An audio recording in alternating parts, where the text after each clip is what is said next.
A quiet lake, black swans gliding across still water, 36 oak trees standing in a perfect line, and somewhere beyond that water, hidden from cameras, hidden from tourists, hidden even from most royals, lies Princess Diana.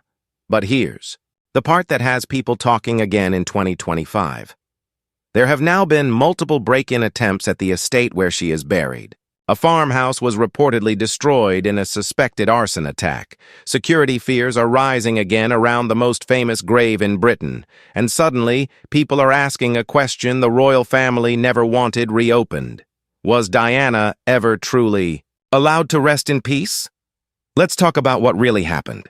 Because for years, the public believed Diana's burial story was simple. Tragic, emotional, but simple. A princess dies in Paris. A grieving nation mourns. A royal funeral takes place. Then she is laid to rest peacefully at Althorp House. But what many people don't know is how unusual that burial decision really was. This was not Westminster Abbey, not Windsor Castle, not St. George's Chapel, no royal crypt, no ancient royal vault. Instead, Diana was buried on a small island in the middle of an ornamental lake on the Spencer family estate. A Victorian-era lake originally designed for beauty and leisure suddenly became the eternal resting place of the most photographed woman on Earth. That decision shocked historians at the time. And honestly, it still does. According to journalists who covered the funeral in 1997, there were serious discussions behind palace walls about where Diana should be buried. Royal tradition had existed for centuries. British royals were expected to rest among royals. But Diana's brother, Earl Charles Spencer, made a different choice. A very different one. He later explained that he wanted William and Harry to have privacy when visiting their mother. That was the official reason. Security mattered. Protection mattered. But whispers around the palace suggested something deeper.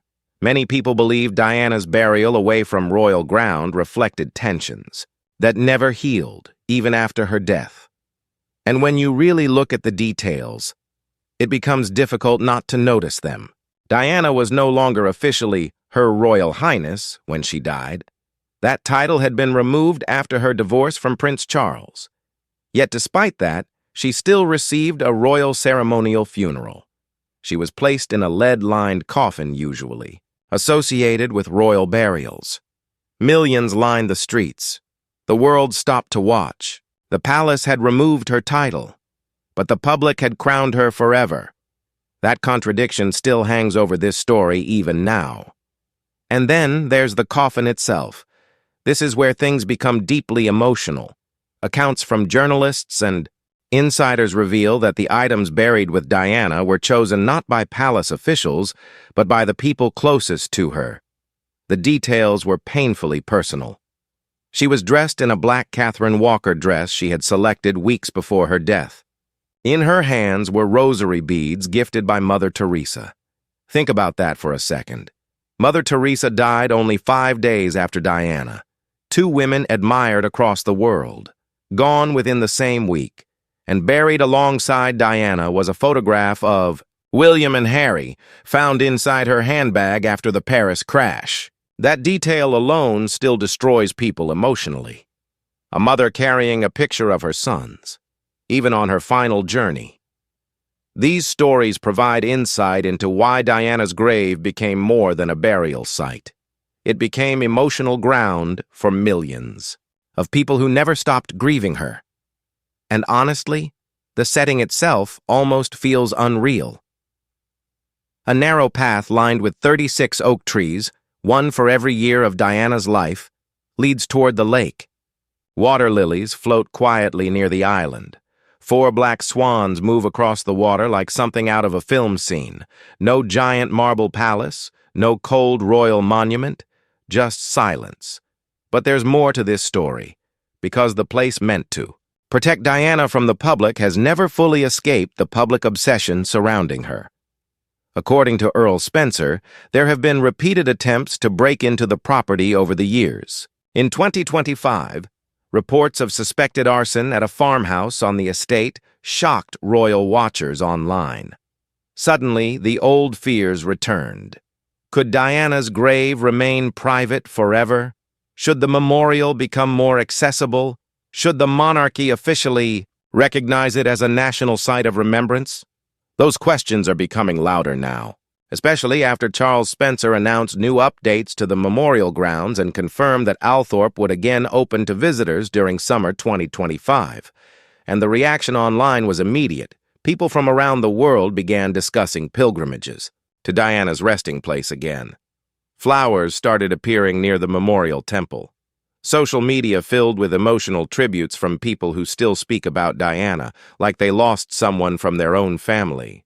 That kind of connection is rare. Almost impossible, actually. Most royal figures fade into history after death. Diana somehow became bigger, even now.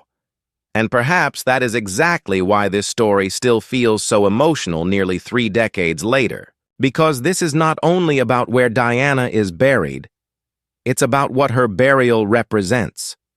A princess loved by the public more than the institution itself. A woman who lost her royal title but became immortal in public memory.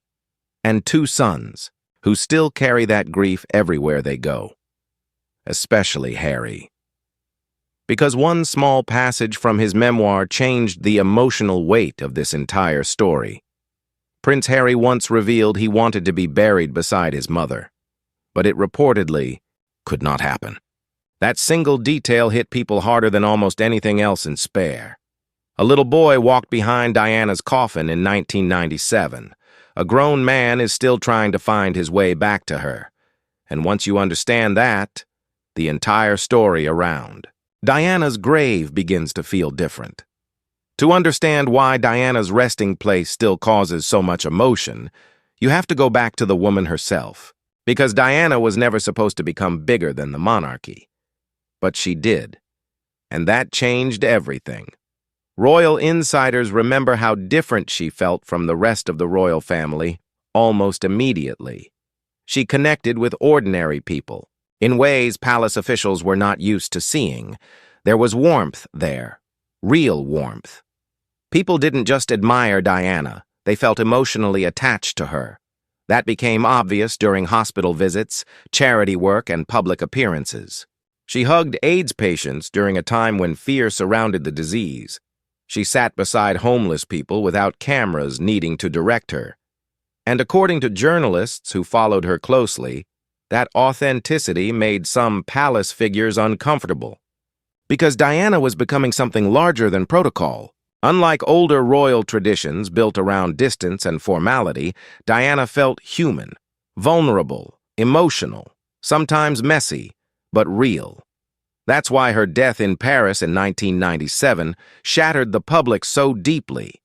People still remember the flowers outside, Kensington Palace, the crying crowds, the silence in London. It felt less like the death of a princess and more like a collective heartbreak. Even now, people who lived through that week describe it almost like a blur. And then came the burial decision. Originally, Diana was expected to be buried in the Spencer family vault at Great Brington, where generations of Spencers had rested for over 500 years. That would have followed family tradition. Instead, Charles Spencer made the dramatic choice to bury her alone on an island at Althorp. At the time, many people did not fully understand why. Now they do. The fear surrounding Diana after death was enormous. Paparazzi obsession had already contributed to the tragedy in Paris. Security concerns around her funeral were intense. There were fears crowds might overwhelm any public burial site connected to her. So the island became both sanctuary and shield. A lake as protection, water as distance, privacy as defense. What many people don't know is that the island can only be reached by boat. That detail matters. It means every visit becomes deeply personal. No tourists wandering casually beside the grave. No giant public lines moving past a royal tomb. You have to cross water to reach her, almost like entering another emotional world entirely. And then there's the memorial temple nearby, a Grecian-style structure filled with Diana quotes, photographs, and tributes. In June 2025, Charles Spencer shared images showing the temple, freshly repainted and restored for visitors. One quote carved there still affects people deeply. "Whoever is in distress can call on me, and I will come running wherever they are." That sentence feels haunting now, because many people still see Diana exactly that way, not as a distant royal, but as someone emotionally reachable. That emotional connection explains why debates around her grave never truly disappear.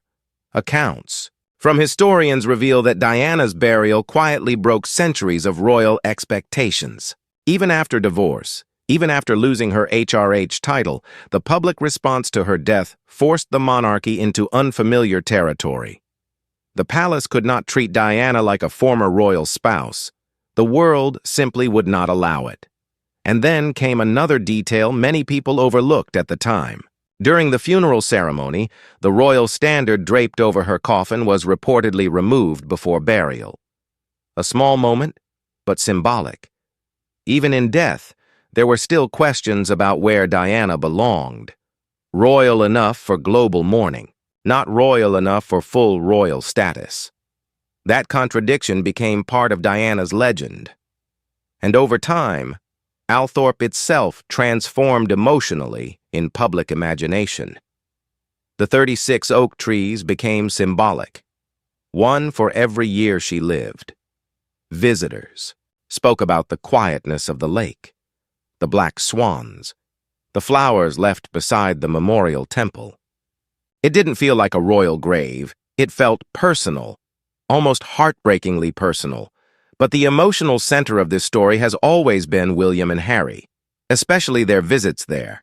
In 2017, the princes returned together for a private service marking 20 years since Diana's death. Archbishop Justin Welby reportedly conducted the service. Catherine was there. So were George and Charlotte. For a brief moment, despite growing tensions between the brothers, they stood together again beside their mother's grave.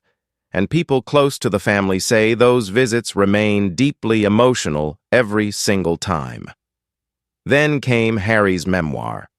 That changed everything again. Because Harry described rowing Meghan across the lake to visit Diana's island grave.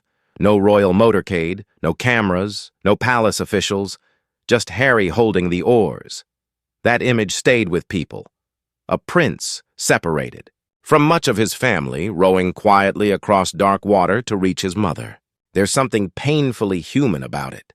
And then Harry revealed something else. He wanted to be buried beside Diana someday. But reportedly that could not happen. That line from Spare hit readers like a punch to the chest, because suddenly, the story stopped being about monarchy and history. It became about grief that never leaves. The little boy behind Diana's coffin never truly moved on. And maybe he never will. But this was only part of the story.